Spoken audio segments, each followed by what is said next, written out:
Will over here talking about some doggone Michael not the only one hurting. Drew is too. I said, excuse me, what are you saying right now? But hey, y'all, welcome back to another review of Life in Chesterfield General Hospital, December 19, 2024.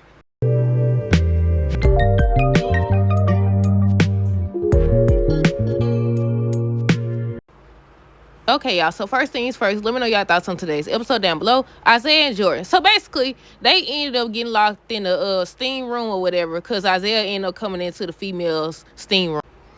And I ain't even gonna tell no story. I don't know what they was talking about. I have no idea what they was talking about. But I think they just setting it up for them two to be together. Gio and Brooklyn. Look, I messed around and put Dex instead of Gio. But yeah, they was just rapping gifts or whatever. And then they ended up talking about why he's in the house instead of out with his friends or whatever.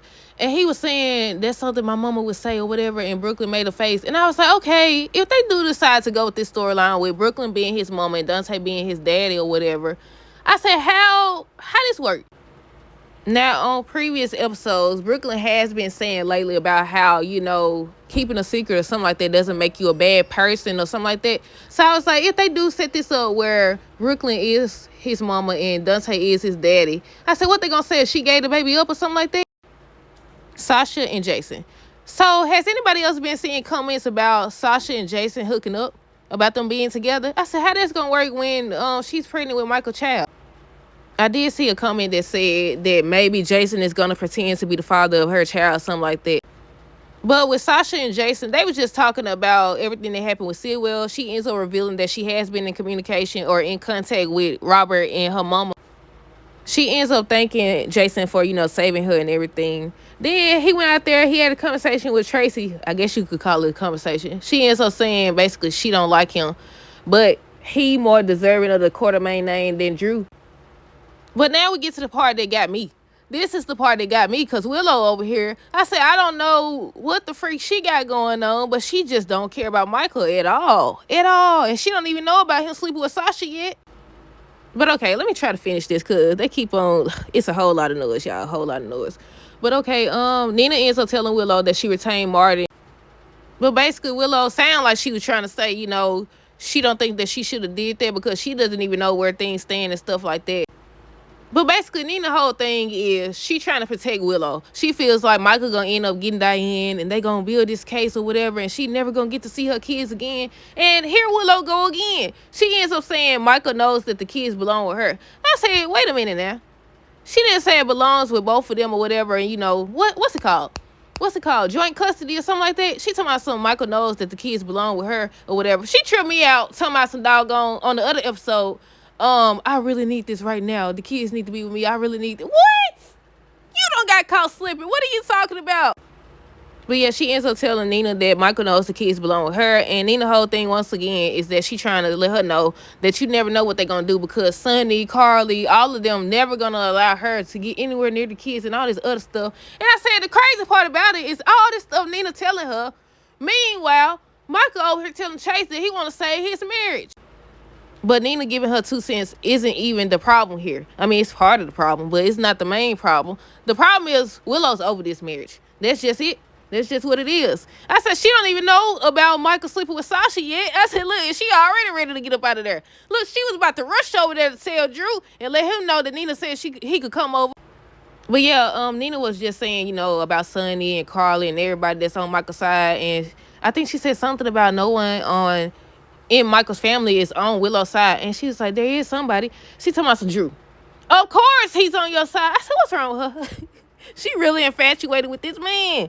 She talking about some Drew on her side. And Nina just made this face. And she's so bothered by the fact that he coming over, but not enough to tell the truth. Not enough to tell this lady that you sleeping with Drew, or you was sleeping with him. But I think it was Nina that was saying that Michael's hurting right now. There's no telling what he'll do. She talking about some doggone Willow gonna have the audacity to say, Michael's not the only one hurting. So Nina was like, yeah, I know you hurting too. She was like, Drew. I said, what? He's hurting. I said, at this point, forget you, Andrew. Go take your little happy tail over there. I said, I can't wait till it come out. I want to know who gonna tell it. Because obviously Nina ain't gonna say nothing. And obviously Drew not gonna say nothing. Now, I don't know. He might feel guilty and say something. But she finally got to the part where she told Nina that she invited Drew because him and Scout gonna be alone and all this other stuff. And basically Nina was like, what's wrong with you? She ain't say that for real, y'all. She ended up telling this lady that Drew coming over or whatever because he don't got nowhere. His family, he's not going to be with his family or whatever. Him and Scout going to be all alone. I said, Willow, what's wrong with you, lady? And Nina, what's wrong with you too? Because I would have been told it. She should have been told her the truth. So Nina was just telling her all the reasons why that's not a good idea. Talking about some, basically Michael gonna be even more upset or whatever. He definitely gonna want the separation and all this stuff now, and he not gonna want his kids anywhere near Drew. But it's like everything Nina said went in one ear and not the other. Matter of fact, I don't even think it made it to her ear because she's still not listening. Soon as Nina was like, okay, what she said? She said, I don't need you. Willow told Nina something about she don't need her to focus on all that right now. She just need her to be the mom. And Nina finally gave in. She finally gave in or whatever. And did y'all see how she took off? And Nina was basically saying she'll let Drew know. I said, girl, you're not gonna be able to stop them. They already on tomorrow's episode talking. I'm guessing that Drew ends up telling Willow that Michael and Curtis joined forces to take his company away from him. Because she over here talking about some doggone, she thought she knew him or something like that. Or maybe she doesn't really know him. And I said, you could tell that, but you can't tell that you over here sleeping with her mama. Make it make sense. Come on now. People gonna always tell the side that make them look good or make them look like they the victim. You ain't nobody's victim, sir. Well, at the risk of contradicting myself, I gotta take that back. He is a victim because Curtis could have just ran his own company. They ain't had to take this man's company. I had to throw that in there because y'all already know what's going on. If you watch The Bold and Beautiful, where you listen to my reviews, then you know that basically the same thing or somewhat of the same thing is happening over there. And I don't agree with that either. So I had to throw that in there. Which leads me to the whole conversation between Drew and Curtis. So basically, Drew's still over here. He still don't see what Curtis is saying or whatever. He ends up telling him basically that he's the new CEO for the next 5 years. And Drew ends up saying that the SEC basically gonna find out. And I said, oh my goodness. Do y'all think this is how Michael's gonna make his exit? Do y'all think this what's gonna happen? I said, all of this. When you could have just went back to your company. But Drew was basically saying the same thing they always say, that you could have just came to me and you're not going to get away with this. You and Michael are not going to get away with this or whatever.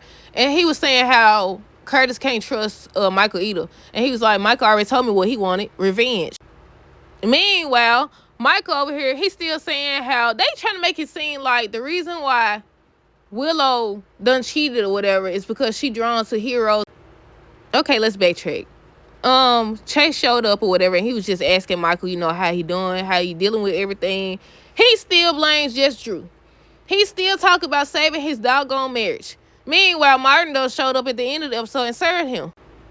But yeah, he was talking to Chase, and he ends up revealing that he doesn't want to end his marriage. He want to work things out. I said, Michael, that ship has sailed, sir, and you haven't even been honest either. And they was just having a conversation about honesty and why Willow and him can't seem to be honest with each other. And Michael believes that Willow is drawn to Drew because he's honest, or he's been honest with her. And she did say that. I think, if I'm not mistaken, it was during a conversation with Nina one day, and she was saying how Michael was lying about everything that's been going on or whatever, and Drew's just so honest. But yeah, at the end of the episode, he ends up getting served by Martin with divorce papers. Look, I did this all the way out of order because I didn't even talk about Tracy and Martin. Martin showed up at the Quartermain. So first I thought, why? How are you able? Now I know you can hire people on people's behalf, but don't they have to get a sign off? I thought they did.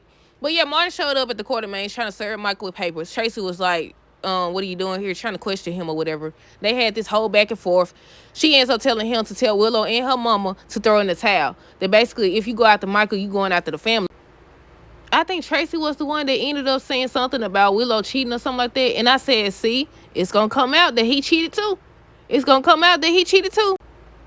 And lastly, we got Josh and Cameron. Look, Cameron's girlfriend said, yeah, I heard all about you. She's like, yeah, we got to go. We got to get up out of here. But yeah, Jocelyn ends up telling Cameron, Dash just passed away. He ends up comforting her, and that's when his girlfriend showed up. Somebody, I'm about to go get the Uber. She was like, I heard so much about you. She was like, we gotta go. We gotta go. But yeah, that's all that happened. Let me know y'all thoughts on this episode down below. Stay tuned for the next review. Until next time, deuces, have a great rest of the day and be safe.